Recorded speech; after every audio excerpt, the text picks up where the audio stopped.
गुरुदेव हर रोज भगवान की सेवा करते हैं। सुबह उठकर भगवान को जल चढ़ाते हैं, माता रानी का श्रृंगार करते हैं, माँ को भोग अर्पण करते हैं और भोग लगाते लगाते हाथ में लगता है और तलवार आकर गुरुदेव के पैर पर गिर जाती है। क्योंकि तलवार है, जैसे ही पैर पे गिरी तो दो, एक अंगूठा और एक उंगली कट गए। कटते ही उन्होंने भगवान के हाथ जोड़े और भगवान को कहा, भगवान तेरा लाख लाख शुक्र है कि तूने जो कुछ मेरे लिए किया है इसमें मेरी भलाई छुपी हुई है। उनका शिष्य देख रहा है कि खून इतनी जोर से बह रहा है और मेरे गुरुदेव इसको शुक्र अदा कर रहे हैं। इसकी तलवार से ही तो पैर कट गया। मन में उसके भाव बदल जाते हैं। गुरुदेव की पट्टी हुई तो गुरुदेव ने कहा कि आज बड़ा सुंदर पावन दिन है, तो मुझे आज पड़ोस में वहां है स्नान करने की जगह है, तो जंगल के रास्ते से जाएंगे और स्नान करके आ जाएंगे कि आज के दिन किया हुआ स्नान जो है कई पुण्य के समान माना जाता है। गुरुदेव की आज्ञा का उल्लंघन किए बगैर उन्होंने मना कि चलो, पैर तो कटा हुआ है। कहते कोई बात नहीं, कटा है तो ठीक है, उसी हिसाब से स्नान कर लेंगे। अब चले जंगल की ओर जा रही है, शाम होने को आई है। उसको बड़ी तेज भूख लगती है, जो शिष्य होता है। वो कहते गुरुदेव को तो ना भूख लगी है और ना प्यास लगी है।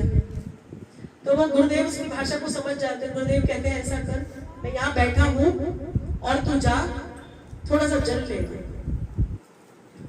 जल पीते हैं और फिर कुछ समय के बाद तो हम घाट तक पहुंच ही जाएंगे। शिष्य को मजा आ जाता है, छुपा के खाने का सामान तो लाया ही है, और खाए कैसे? गुरु के आगे नहीं खा सकते। उन्हें कहा था गुरु के आगे भोजन करना पाप के समान है। उसको लगा कि अब तक गुरु जी ने छुट्टी दे दी, मैं फटाफट कुछ खाया, जल ले आता हूँ और कुछ खाता हूँ। उसने पेट पूजा की और जल भरने के बहाने वो इधर उधर ढूंढते ढूंढते गुरु जी को भूल गया और रास्ता भटक गया। और शाम होने को आई है और गुरुदेव को ढूंढ रहा हूं, गुरुदेव तो नहीं मिल रहे। गुस्सा भी आ रहा है, एक तो रात हो गई है, एक जंगल है और गुरु जी ने तो आज बड़ी ऐसी तैसी करा दी। ना तो मैं आता इनके साथ, ना मेरे लिए दुर्व्यवहार होता, मेरा इतना बुरा हाल हो गया। मच्छर काट रहे हैं, भूख तेजी से लग रही है और इतना अंधेरा हो गया।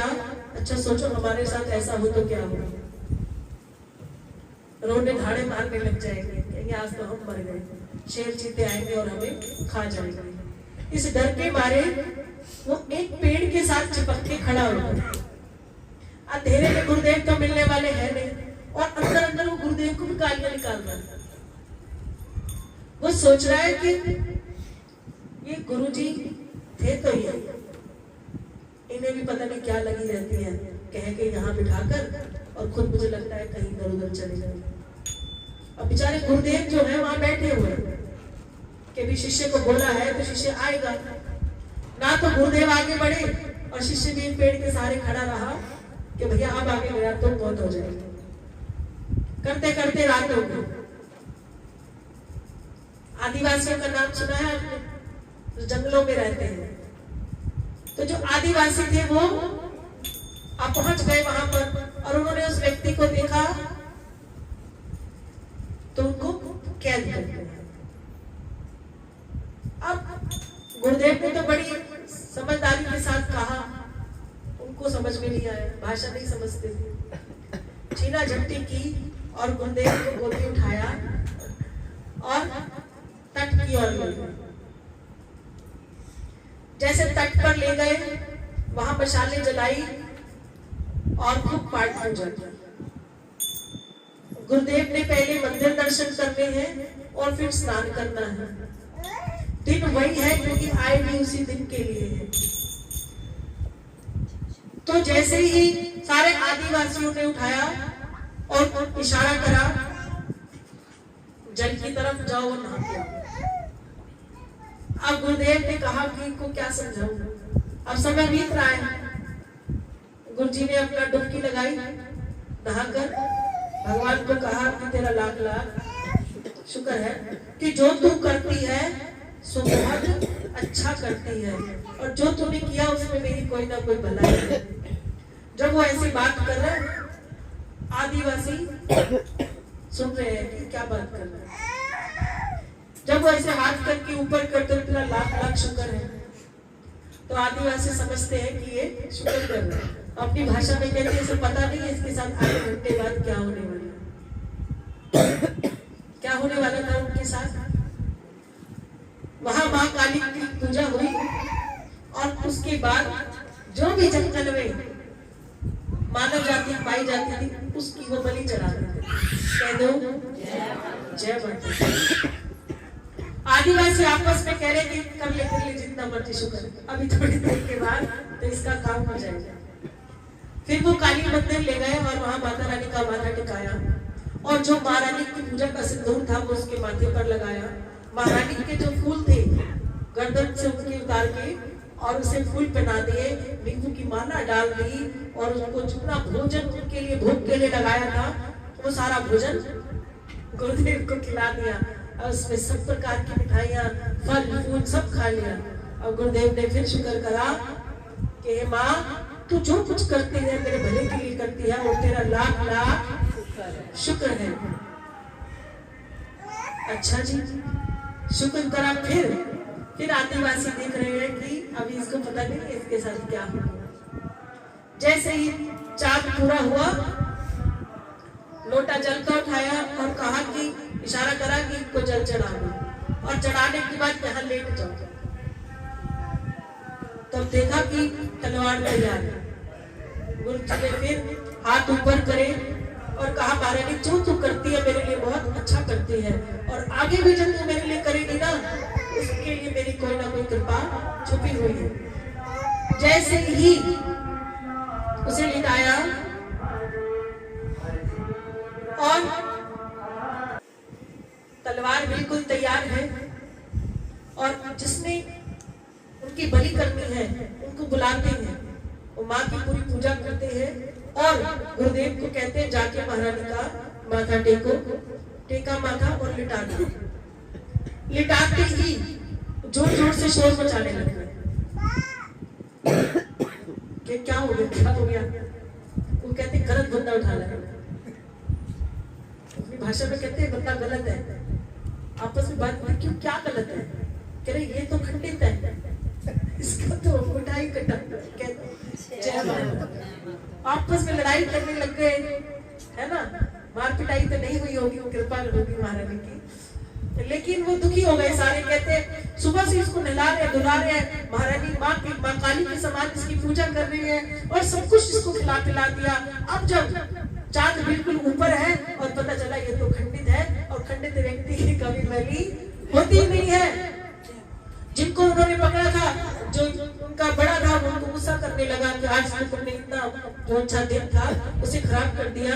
और वो कहता है गुरुदेव कि काटो मुझे, काटो मुझे, जो महारानी करेगी अच्छा करेगी, काटो। अरे महारानी ने क्या अच्छा करना है, तू तो खंडित है, तू माँ को स्वीकार्य नहीं है, तेरा तो मुठा ही नहीं है, तेरी उंगली कटी पड़ी है, भैया तू यहाँ से उठ जा। अब वो उठने को तैयार नहीं है गुरुदेव, जम के बैठ, नहीं काटो मुझे, काटो, नहीं जाऊंगा, आज तो माँ के श्री चरणों की बलि मुझे ही चढ़ेगी। वो लड़ रहा है और सारे मिलकर उसे हटा रहे हैं कि भाई हट जाए यहाँ से, अब तो किसी और को ढूंढ नहीं सकते। और रात खराब ना हो, सारे आदिवासी जो है पूरे जंगल में ढूंढ रहे हैं, अब और कोई मिला नहीं है, और नहीं मिला तो दिन निकलने को आ गया। जैसे दिन निकला, उन्होंने उठाया गुरुदेव को और झाड़ियों में जाके फेंक दिया। ये किसी काम का नहीं है, और इसकी वजह से आज तो सारा जो हमारा सदियों से चली हुई क्रिया थी वो व्यर्थ चली गई। जैसे पटक के मारा, गुरुदेव ने कहा जय करे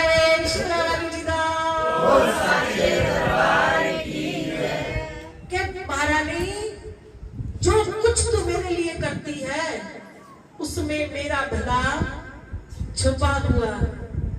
जैसे पटक के वो फेंकते हैं, और वहीं शिष्य सोया हुआ है। शिष्य डर के एकदम से उठ जाता है।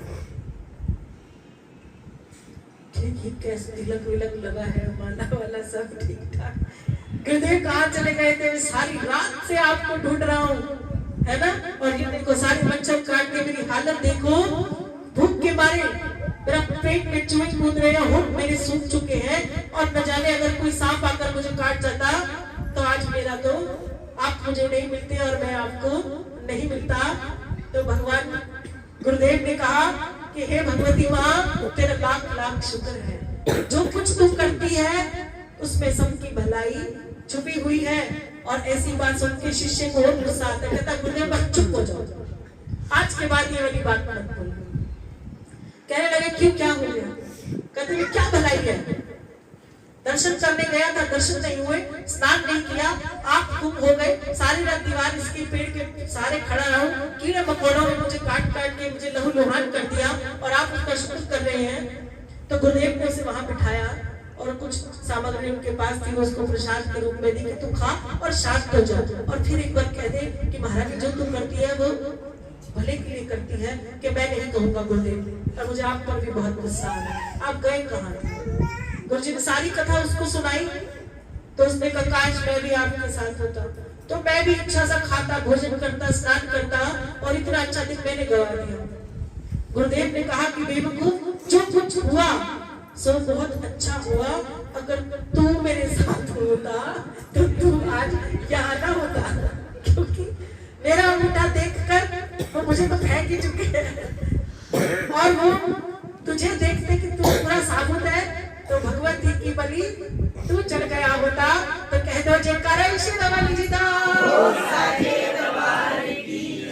तो अपनी उंगली कटने पर आप दुखी मत हो, और अगर आपको आपके गुरुदेव 2 घंटे के लिए कहीं पीछे छोड़ दें तो भी आप दुखी मत हो, क्योंकि आज से अगर ये नारा स्वीकार कर लिया कि जो कुछ तू करती है कि मेरे भले के लिए करती है, और भगवान से कह रहा हूं कि मैं किसके सहारे जीवित हूँ? ईश्वर की, यानी भगवान भोलेनाथ और मां पार्वती आपके जीवन में जो भी लेख लिखे हैं वो बड़े सुंदर उन्होंने लिखे हैं। और जब आप भगवान की अपार पूजा करते हैं, अगर उसके बावजूद आपको कुछ हो जाए तो आप कभी घबराना नहीं, कह दो कि माँ जो कुछ तो करती है वो मेरे भले के लिए करती है, और जो कुछ नहीं होता उसमें कहीं ना कहीं कष्ट छुपा हुआ होता है। कह दो जयकारा वाली जी दा। पहले सच सच बताना कि इस कथा में किसको आनंद आया, झूठ मत बोलना, कह दो जय। तो ये आनंद जो है ना अपने जीवन में उतार लेना। आपके घर से कोई गया है या आपके घर में फिर कोई आया है, उसमें आपकी भलाई तब निहित है जब आप महामाई और प्रभु भोलेनाथ के सेवा दान। और आज